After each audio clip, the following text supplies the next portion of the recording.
Friends, welcome back to my channel Earth Mom Dehradun. Channel में new है तो subscribe ज़रूर करें, वीडियो पसंद आई तो लाइक ज़रूर करें। मैं रिएक्शन एंड रिव्यू वीडियोस बनाती हूँ करंट कंट्रोवर्सी सेलिब्रिटी से रिलेटेड। तो अगर आपका भी कोई ऐसा सेलिब्रिटी है, कोई कंट्रोवर्सी जिस पे आप चाहते हैं कि मैं रिएक्शन बनाऊं, तो do comment and yes, video को एंड तक ज़रूर देखना ताकि आप लोगों को कमेंट करने में आसानी हो। आधी अधूरी वीडियो देख के आप जब कमेंट करते हैं तो खुद भी कंफ्यूज हो जाते हैं कभी कभी और मुझे भी कंफ्यूज कर देते हैं। सो प्लीज़ वीडियो को एंड तक ज़रूर देखना। तो आज सुबह ही कामनी का वीडियो आया था अपने हस्बैंड के साथ, जिस वीडियो के बाद मानो यूट्यूब के अंदर एक अलग ही तहलका मच गया। 1 घंटे की वीडियो में उन्होंने इतनी सारी बातें बता दी, शायद जो बातें अभी तक पब्लिक को पता ही नहीं थी। लेकिन ये वीडियो आने में 2 दिन का टाइम लगा। पिछले 2 दिन में भी चाहती तो वो ये सब वीडियोस बना सकती थी, पर उन्होंने 2 दिन तक पेशेंस रखा।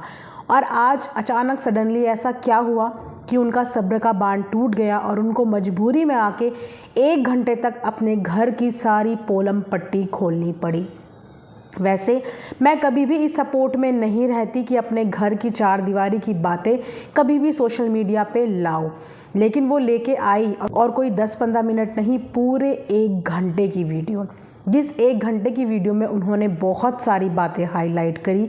अपने सिल्वर प्ले बटन की बात हाईलाइट करी, उनके पापा के साथ बदतमीज़ी हुई शादी में वो हाईलाइट करी, सुमित ने उनके भाई का कॉलर पकड़ा वो हाईलाइट करी, सुमित किस तरीके से औरतों के साथ बदतमीज़ी करता है वो हाईलाइट करी, सुमित किस तरीके से अपनी मम्मी को दबा के रखता है, व्लॉग में आने से कामिनी के मना करते हैं, वो सारी बातें हाईलाइट करी। मतलब बहुत सारी बातें उन्होंने इस 1 घंटे की वीडियो में बोल दी, जिसके बाद ऑडियंस के मैक्सिमम कमेंट्स उनके फेवर में थे। उनके कमेंट सेक्शन में जितने भी कमेंट्स हैं, मैक्सिमम कमेंट्स उनके फेवर में हैं। और ऑडियंस की उनको ये सच्चाई जान के ऑडियंस को बहुत अच्छा लगा कि उन्होंने कितनी अच्छी और इतनी सारी सच्चाइयाँ जो हैं बता दी। बट क्वेश्चन ये कहता है कि कैसे अचानक से इन्होंने इतने दिन तक चुप्पी साधी थी एंड फाइनली घर के अंदर ऐसा क्या हुआ कि आके इनको ये सारी बातें बोलनी पड़ी। क्योंकि कल की वीडियो में, क्योंकि 2 दिन पहले जिस दिन सुमित और निक्कू वीडियो बना रहे थे, उन्होंने ये बात बोली थी, अगर हमें कभी प्रूव करना पड़ा, वैसे मैं नहीं चाहता कि मैं अपनी मम्मी को वीडियो में लेके आऊं, लेकिन अगर ऐसा कभी हुआ तो मैं ज़रूर अपनी मम्मी को लाऊंगा और आप लोगों से पूछवाऊंगा, आप लोगों के सामने उनसे पूछवाऊंगा कि सच क्या है झूठ क्या है। 2 दिन पहले बोली हुई मम्मी की बात, कहीं ऐसा तो नहीं कि कामनी ने वो वीडियो सुनी थी और उस वीडियो के बाद उसे ये लगा कि आने वाले टाइम पे हो सकता है कि सुमित मम्मी वाला कार्ड प्ले कर दे, इसीलिए उससे पहले ही कामनी ने आके बहुत सारी बातें बता दी, जिसमें कुछ बातें उनकी सास के अगेंस्ट भी थी। खैर, हुआ वही जिसका डर था। फाइनली सुमित की भी वीडियो अभी आ गई है। आई थिंक 2-3 घंटे पहले उन्होंने भी एक अच्छी खासी लंबी चौड़ी ऑलमोस्ट 1 घंटे के आसपास की वीडियो डाली है, जिसमें सुमित है, उनकी मम्मी है और उनकी वाइफ निक्कू है। तीनों इस तरीके से बैठे हुए हैं जैसे किसी की ज़िंदगी उजड़ जाती है, इस तरीके से बैठे हुए हैं। टाइटल भी पूरा इस तरीके से है और वीडियो के शुरुआत में ही पूरा रोना धोना पूरा मचा हुआ है। मेरा बोलने का मतलब सिर्फ इतना है कि अगर इज़्ज़त की इतनी परवाह है, अगर इतने इज़्ज़तदार लोग थे, तो ये बातें सोशल मीडिया पे आई कैसे, क्यों छेड़ा गया। सबको पता होता है कि ये एक मधुमक्खी का छत्ता है और अगर हमने इस छत्तर पे पत्थर फेंका तो मधुमक्खी हमें काटने आएंगी, वो हमें काटेंगी, वो उड़ेंगी। तो ऐसे छत्ते पे पत्थर क्यों मारा गया? अगर वाकई में परिवार की इज्जत की इतनी परवाह थी तो क्यों उस कीचड़ से दूर नहीं रहा गया? क्योंकि मानो या ना मानो, टोन तो साइड से इनकी आते ही थे, डायरेक्टली इनडायरेक्टली पोकिंग होती ही थी। और आज के व्लॉग से, मतलब आज जो वीडियो आई, इससे मैंने ये ऑब्ज़र्व किया कि सुमित वाकई में अपने घर के हर्ता करता है। बहुत सारी जगह पे वो डिसीज़न मेकिंग रखते हैं। कई जगह पे जहाँ पे जो बातें एक औरत के मुंह से बोलती हुई अच्छी लगती है, वहाँ पे सिर्फ और सिर्फ सुमित बोलते हुए नज़र आ रहे थे। खासकर जब अंडरगारमेंट्स वाली बात कर रहे थे, वाकई में ऐसी बातें ना आदमियों के मुंह से शोभा नहीं देती। और आपने फिर से आदमी होके औरत की ऐसी चीज़ बोली। अगर 1% निक्की इस बात को बोल देती तो भी कोई प्रॉब्लम नहीं थी, लेकिन आपके मुंह से ये बातें नहीं आनी चाहिए थी। आप अपने आगे किसी को बोलने का मौका देते ही नहीं हो। मम्मी भी जैसे ही वीडियो में शुरुआत में आई, वो एक लाइन बोल रही थी कि मुझे तो हर किसी ने दबाया है, दबाने की कोशिश की है। उसके बाद कट होगी वो वीडियो, कट होने के बाद वो वीडियो अलग कट होने के बाद एडिट होके अलग क्लिप उसमें ऐड हुई। तो खुल के उनकी मम्मी भी जो कुछ बातें बता रही थी, उनमें भी बहुत बीच बीच में बहुत सारे कट्स थे। एडिटिंग थी। लेकिन मुझे बस ये चीज़ ख़राब लगी कि एक तरफ आप इज्जत का हवाला दे के आ रहे हो, दूसरी तरफ आप भी सेम चीज़ वही कर रहे हो। और सबसे बुरी बात ये कि इनके कमेंट सेक्शन में मैक्सिमम कमेंट्स इनके लिए हेट के हैं। जहाँ पे कामनी के लिए मैक्सिमम कमेंट सपोर्ट में है, वहीं पे इनके लिए मैक्सिमम कमेंट्स हेट में हैं। तो मम्मी को लाके आपने अपनी मम्मी को खुद ट्रोल करवा दिया। मैं पढ़ के इतनी हैरानी मुझे हो रही थी, वो कमेंट्स इतने गंदे, इतने बुरे कमेंट्स इनकी मम्मी के लिए आ रहे थे जो मेरे से पढ़े भी नहीं जा रहे थे। उसके बाद भी इनके कमेंट सेक्शन में वो सारे कमेंट्स एग्जिस्ट करते हैं। जब आप इस तरीके की कोई वीडियो बना रहे हो और आपको पता है कि इस वीडियो पर ट्रोल हो सकते हैं, तो ऐसे कमेंट्स तो हेल्ड फॉर रिव्यू ही जाने चाहिए। कोई इनकी मम्मी को नागिन कह रहा है, कोई कह रहा है कि आप बच्चों में फ़र्क करते हो, सारी चीज़ की जड़ आप हो, 2 भाइयों में लड़ाई आपकी वजह से हुई, आपने बच्चों में फ़र्क किया, ये किया वो किया। क्योंकि जो इश्यूज़ सुमित ने यहाँ पे प्रेजेंट करे ना कि निक्की के लिए ज़्यादा चीज़ें आई, बड़ी बहू को, ये हर घर की कहानी है।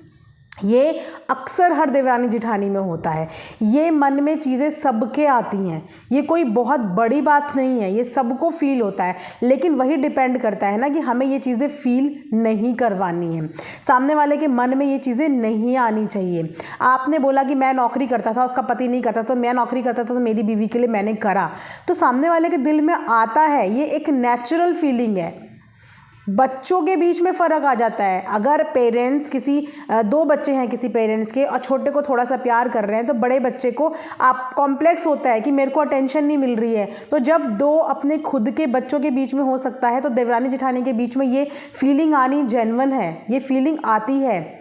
लेकिन ये चीज़ क्लियर नहीं करी, क्या वाकई में आपने उनके पापा को बुढ़ा बोला, क्या वाकई में आपने उनके पापा को गाली गलौज किया, क्या वाकई में शादी में आपने उनके भाई का कॉलर पकड़ा। नो मैटर सिचुएशन कितनी भी बिगड़ी हो, नो मैटर कोई भी बात हो, लेकिन वाकई में आप छोटे थे और आपको कोई हक नहीं बनता अपने से बड़ों से बदतमीज़ी करने का। उसके लिए आपके मम्मी पापा हैं। लेकिन आपकी वीडियो में प्रेजेंस देख के आप जिस तरीके से डोमिनेटिंग बिहेव करते हो, उससे यही लगा कि आप अपने आप को घर का पूरा हरता करता समझते हो और आप शायद अपने आगे किसी को बोलने का मौका नहीं देखते। आई एम सॉरी टू से अगर मेरी बातें बुरी लग रही होंगी या मेरी वीडियो उन तक पहुंचती भी है, बट वीडियो में देख के यही साउंड कर रहा था। अगर फैमिली की इज्जत की इतनी परवाह थी तो ये बातें कभी भी कैमरे पे आती ही नहीं, कभी भी किसी को पोक नहीं किया जाता। अगर आप इतने समझदार थे, इतने मैच्योर थे और इतनी मैच्योरिटी से आपने बोला कि शादी मैंने करवाई, दुल्हन मैं लेके आया, शादी मेरी चॉइस से हुई, तो फिर आप अपनी भाभी को संभाल क्यों नहीं पाए? अगर आपने अपनी भाभी के लिए इतना कुछ किया था, तो आज की डेट में आपकी भाभी क्यों आपके लिए इतना अनग्रेटफुल है? मुझे समझ में नहीं आया कि अच्छाई करने के बाद, इतनी सारी अच्छाई करने के बाद सामने वाला आपसे नफरत क्यों करता है। एक तरफ आपने कहा कि आपने अपनी भाभी का हमेशा सपोर्ट किया, शादी के लिए परिवार में कोई नहीं मान रहा था, you were the only person जिन्होंने शादी के लिए हाँ भरी और फैमिली को कन्विंस किया कि इनसे शादी करनी है। उसके बाद जब भाई ने कहा कि भाभी को छोड़ दूंगा, तो आप सामने आए कि अगर ये छोड़ भी देगा तो मैं शादी करूंगा। तो अगर आपकी भाभी का आप इतना सपोर्ट करते थे, उसके बाद एट द सेम टाइम आपने बोला कि उनके साथ तो मेरे हमेशा से ही डिफरेंसेस थे, वो मुझे कभी पसंद ही नहीं करती थी, हमारे बीच में कभी कोई कनेक्शन बना ही नहीं। तो जब आप दोनों के बीच में इतने डिफरेंसेस है, तो आप इतनी अच्छाइयाँ कैसे अपनी भाभी के लिए कर रहे थे? क्योंकि जब डिफरेंसेस होते हैं तो अच्छाइयों का मतलब ही नहीं होता। और अगर आप इतनी अच्छाइयाँ कर रहे थे तो उन अच्छाइयों को आपकी भाभी ने समझा क्यों नहीं? ये चीज़ मुझे समझ में नहीं आई। कोई भी इंसान इतना गैर गुजरा तो नहीं हो सकता कि आप उसके लिए इतना अच्छा कर रहे हो, इतना अच्छा कर रहे हो और वो इंसान आपकी अच्छाई ना देख पा रहा हो। ये भी बड़ी ऑकवर्ड सी बात हो गई। तो दोनों के साइड के वर्जन सुने, उन्होंने अपना एक वर्जन सुनाया, इन्होंने अपना एक वर्जन सुनाया। वो अपने वर्जन में इमोशनल हो रही थी, इनका पूरा का पूरा वर्जन शुरू से लेकर एंड तक इमोशनली था। तो आखिर में हम यकीन करें तो किसकी बात का करें? क्योंकि हम दोनों के साइड से सिर्फ एक स्टोरी, एक नरेशन ही सुन रहे हैं और इस चक्कर में पूरी ऑडियंस कंफ्यूज हो रही है। इतना गंदा मैसेज आप लोग यूट्यूब में आके दे रहे हो, अपने परिवार की जगह सही कर रहे हो, इतना गंदा इन्फ्लुएंस आप दुनिया को कर रहे हो कि एक ही माँ के 2 बेटे और दोनों बेटों ने इज्जत खराब करी है। इसमें एक का नाम नहीं आएगा कि एक बेटे ने इज्जत खराब कर दी, इसमें दोनों का आएगा। क्योंकि कभी भी आग तभी लगती है जब वहाँ पे चिंगारी होती है। आपने सामने वाले के पेशेंस को जज किया, आपके साथ साथ आपके दोस्तों ने, यारों ने आपको सपोर्ट कर करके उनका दिल और इतना जला दिया कि आज की डेट में आप दोनों के आप दोनों की लड़ाई के चक्कर में आप ही के ख़ानदान की बेइज्जती हो रही है और इसमें किसी एक की गलती नहीं है, आप दोनों की गलती है। जितना एक एक घंटे की वीडियो में आप लोग कैमरे के आगे बात कर रहे हो ना, इतना आप लोग घर में बैठ के आपस में एक दूसरे से बात कर लो। जो भड़ास निकालनी है आपस में एक दूसरे के निकाल लो, पर कैमरे में आके पूरी पब्लिक के सामने, इतनी मिलियंस बिलियंस जनता के सामने आके आपने 2 मिनट में अपनी अपनी फैमिली का तमाशा बना दिया। शायद आप लोग लाइफ में मूव ऑन कर जाओगे, बट आपकी ये वीडियोस और आपकी ये इमेज हर किसी के दिल और दिमाग में छप चुकी है। हर कोई अपने हिसाब से आप लोगों के लिए अपनी मानसिकता तय कर चुका है कि आप लोग किस मानसिकता के लोग हो। मतलब इतनी टुच्ची, इतनी छोटी बातें, आज के डेट में कौन इन बातों पे लड़ता है। इंसान की लाइफ का भरोसा नहीं है, ज़िंदगी का भरोसा नहीं है। प्यार के लिए इंसान तरस रहा है, मेहनत कर रहा है, पैसे के लिए तरस रहा है, मेहनत कर रहा है, पैसे कमा रहा है, उसके बाद इतनी इतनी चीज़ें नोटिस की जा रही हैं। घर के काम काज को नोटिस किया जा रहा है, झाड़ू पोछे को नोटिस किया जा रहा है। वो भी एक आदमी जब ये बातें बोलता है ना, तो वाकई में बहुत ऑकवर्ड लगता है। जनानी वाली फीलिंग आती है कि ये औरतों की बातें हैं, वो काम नहीं करती, वो चाय नहीं बनाती, वो कपड़े नहीं धोती, वो ये नहीं करती, उसको ये चिढ़ है। ये औरतें ये बातें करती हैं, मोहल्ले की आंटियाँ गॉसिप करती हैं, तो ये बातें होती हैं। आप लोग इतने फेमस व्लॉगर इन्फ्लुएंसर्स, आपके घर में इन चीज़ों को लेके लड़ाई झगड़े हो रहे हैं, इन बातों को आप लोग सोशल मीडिया पे बता रहे हैं, तो आप में और मोहल्ले की चुगलियों आंटियों में डिफरेंस क्या रह गया। आप लोग 3 जनों की आपने गैंग बना लिया, 3 जनों की गैंग में आके आप एक जने की इतनी अजीब अजीब सी बातें बता रहे हो जो सुनने में भी अजीब लग रही है। अरे ये मुद्दे सामने सॉर्ट करते, बैठ के बात करते, तो ये बात शायद यहाँ तक आती ही नहीं। क्योंकि अगर उन्हें वाकई में आप लोगों की पोल खोलनी होती तो वो कल की वीडियो में खोल लेती, परसों की खोल लेती। आज ही वो वीडियो क्यों डाली, मतलब आज वो वीडियो डालने का क्या मतलब था। दैट मीन्स कि बैक कैमरा कुछ ऐसी स्थितियाँ बनी, कुछ ऐसी परिस्थितियां बनी, ऊपर से सोने पे सुहागा आपके सपोर्ट के नाम पे जो उठ के आ गए, उन्होंने और उनका दिल जला लिया। तो इसे कहते हैं communication gap. And if you are that much mature enough, और वाकई में अगर आप अपने घर के डिसीजन मेकर हो और आपकी बातें वाकई में परिवार के सब लोग समझते हैं, तो आपको एक वाइज डिसीजन लेना चाहिए कि बैठ के परिवार के बीच में ये बातें करनी चाहिए। दुनिया में ऐसे कोई मुद्दे नहीं होते जो कॉन्वर्जेशन से सॉल्व ना हो पाए, लेकिन अपनी अपनी ईगो को साइड रख के बात करनी चाहिए। नहीं करना पैचअप मत करो, बट एक डिसीज़न ले लो। नहीं एक छत के नीचे रह पा रहे हो तो ज़बरदस्ती से घुसा के क्यों रखा हुआ है। आप लोग यहाँ पे रो रहे हो, वो लोग वहाँ पे रो रहे हैं, तो ये ज़बरदस्ती का रिश्ता क्यों बना के रखा है जिस रिश्ते से कोई खुशी नहीं है। जब आप लोग साथ में खुशी नहीं है तो उस रिश्ते को ज़बरदस्ती जोड़ के एक दूसरे को प्रेशर और टॉर्चर करने का कोई भी मतलब नहीं है।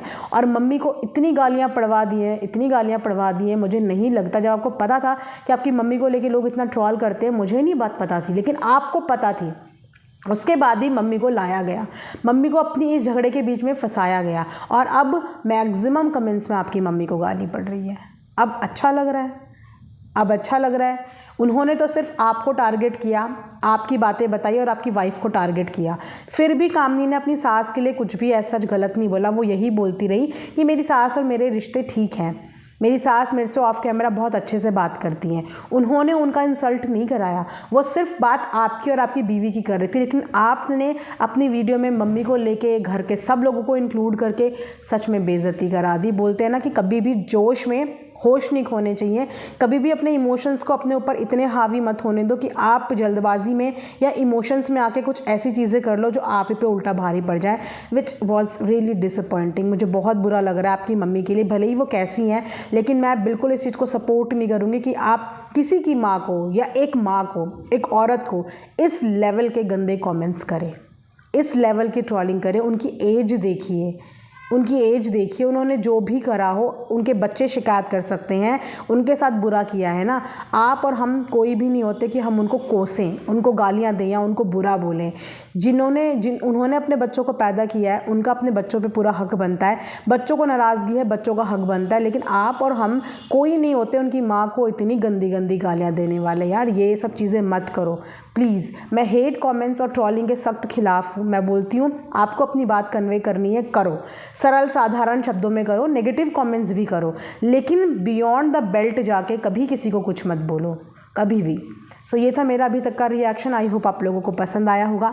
लाइक शेयर एंड सब्सक्राइब ज़रूर करें। And thanks for watching earth Mom Dehradun.